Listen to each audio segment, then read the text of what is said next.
Hey, good morning, everybody. It's about 9:43 on this Thursday. You know, one question everybody has, and you see it right there. I found this in several of the forums, is why has the Sonic comic lasted 20 years? Excuse me. But basically, why has Archie's Sonic comic lasted 20 years? And well, first of all, we gotta look back at the 20 years, and you know, it's kind of hard to believe that a comic based on anything, video game, cartoon, whatever, would last as long as it has, especially with one publisher, with one company, as its distributor. But Sonic has done just that, and you know, it's kind of hard to believe that when this comic first debuted as just a regular miniseries in late 90,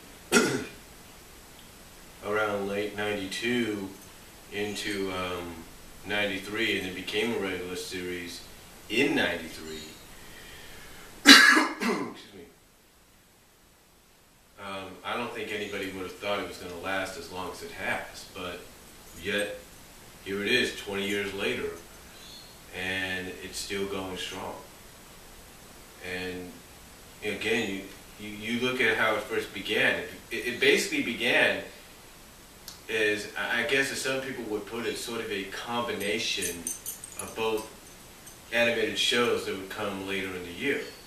You had the majority of the stories had the slapstick comedy of the syndicated show, which was Adventures, and of course you add in the fact that you had the characters from the Saturday morning show, which was known as Saturday AM. But the overall tone was more human, was adventure, was one of adventure, but was also one of more humor, basically more adventure slapstick. And I'm sure when everybody saw the promos for the cartoon at CES that year, everyone assumed that you know, the cartoon on Saturday mornings or in syndication was going to be like that. It was going to involve the characters, and it was going to be like what you were reading in those comics at that time. Surprisingly, that wasn't the case. Because when Adventures came out in the fall, it did have the slapstick, but it only had Sonic, Tails, and Eggman. And Robotnik, along with Scratch and Grounder and Coconuts, and that was it. You didn't have no Sally, you didn't have no Buddy, you didn't have no Antoine or anything like that. You didn't have no Rotor, or Boomer, if you will, at that time. You didn't have any of them. So for that show to come out and have what you had read in the comics as far as slapstick comedy went, and humor, but only have who I mentioned, it kind of made you wonder, well, are the other characters just exclusive to the comic? And then when you found out that wasn't the case, because like I say, Saturday AM came out about a week or so later, and you saw the characters there, but what you saw with the characters there is you saw the characters with a different design. Well, similar designs, but different colorings. Sally's most of all being the biggest, biggest design change, if you will. And Rotor, of course, like I said, with the exception of Sally's being the biggest design change, everybody else had like just a different coloring scheme or something. And of course, Antoine himself had a little alterations as well, but still.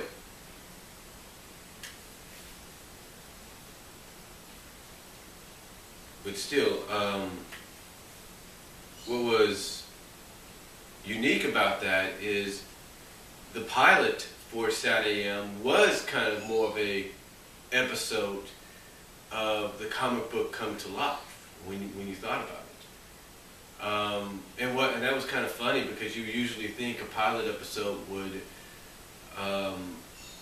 be the first thing you would see, but I remember when the show first came out, I was living in Kansas, And I didn't know about this episode until I moved back out to California. Back out here to live with my grandparents again, along with my mom and my sisters. And what was funny is I saw the episode. When I first saw it, I said, this looks like essentially the comic book come to life. Because it was the same design schemes, it was everything that you were used to seeing in the comics.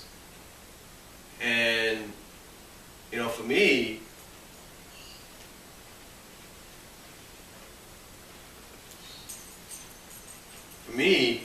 it was more along the lines of,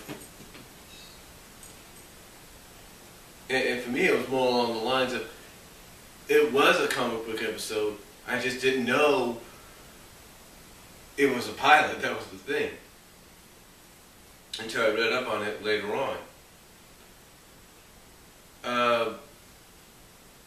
But as far as its impact on the comic, I mean, when we basically were about 15 issues in, the comic basically started to get the designs, more so Sally's design, more in line with what you saw on Saturday mornings.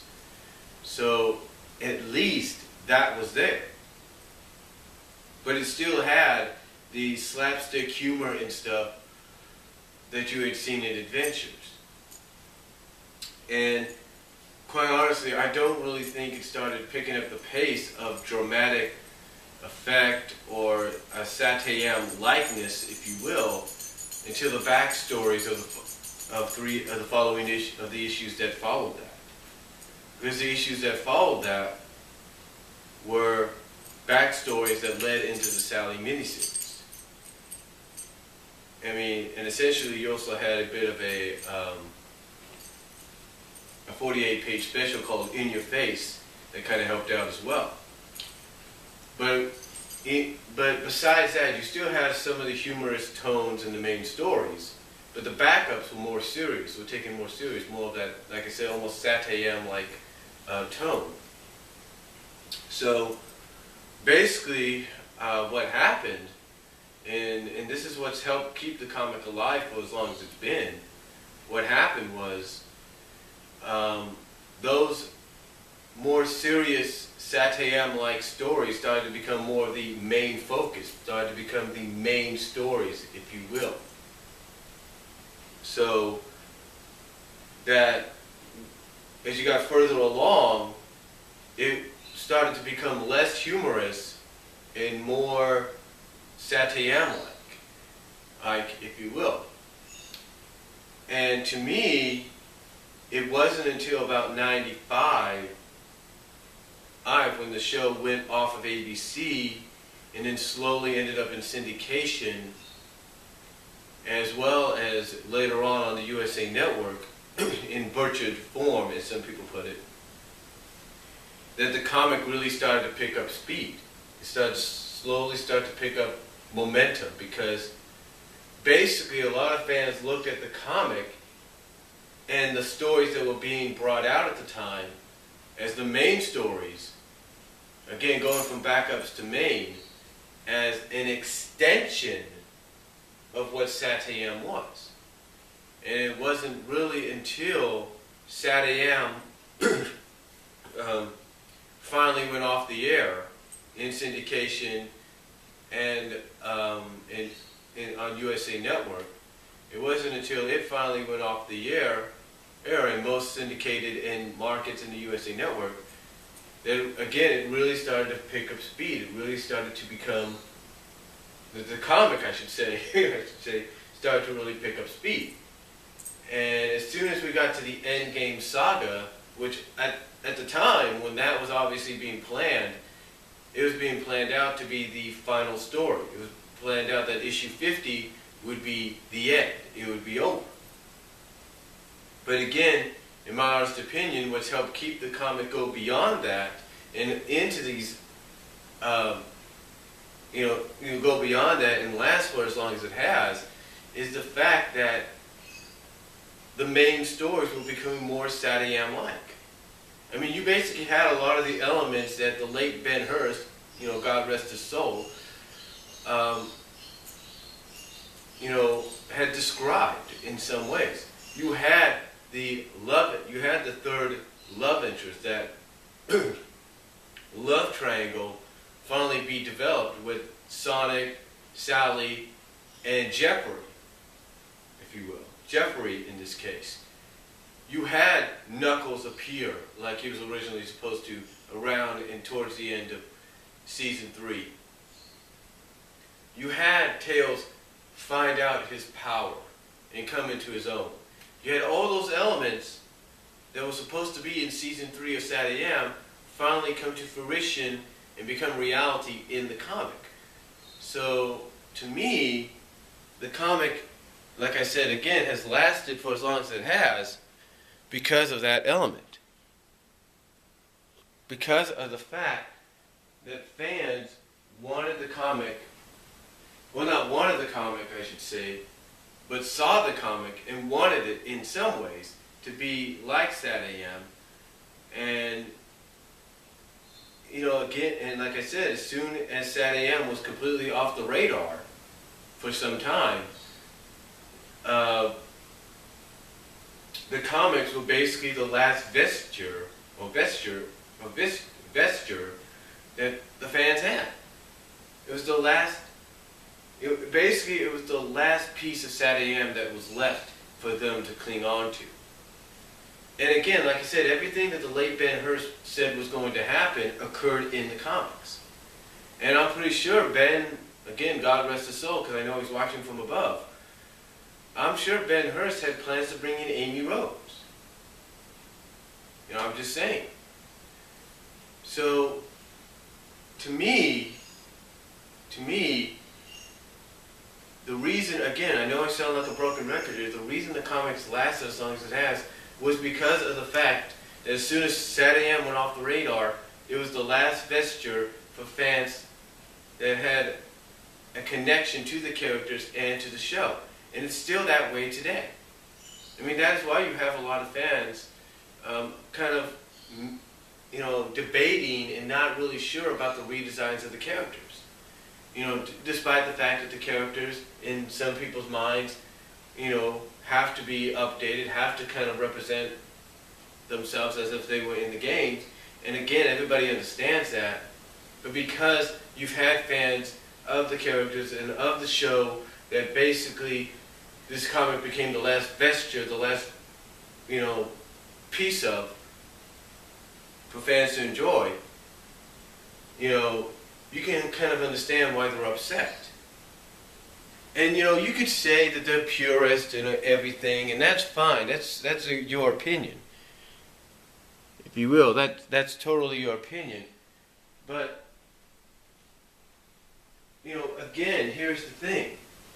Like I said, the reason it's lasted 20 years beyond what it was originally supposed to last till is because of the fact that it was that last piece of Sad AM that fans looked towards. And it basically expanded on what was Sad AM into what could have been in many fans' eyes. I mean, Rashitsu, if you watch her countdown, if you watch her channel on YouTube and on Blimp, she basically, says the same thing, that Sad AM continued on in the comics and was expanded on. Because basically, you had characters from the games. You had original characters being created for the comic. You had characters from the games showing up in the comics. So basically, it was more of an expansion of what it could have been. And that's why the comic has lasted for as long as it has. Because you have those, because of the fact that it is that last piece of Sad AM that fans had always wanted, or still clinging to, but it's also the Sad AM that many fans would look at and say, yeah, if the show was still going on for as long as, let's say, Power Rangers has been going on, then this probably would be in an animation kind of way. Not saying it would be, but that's the way they look at it. And I have to agree. So hold on for a second. I'll be right back.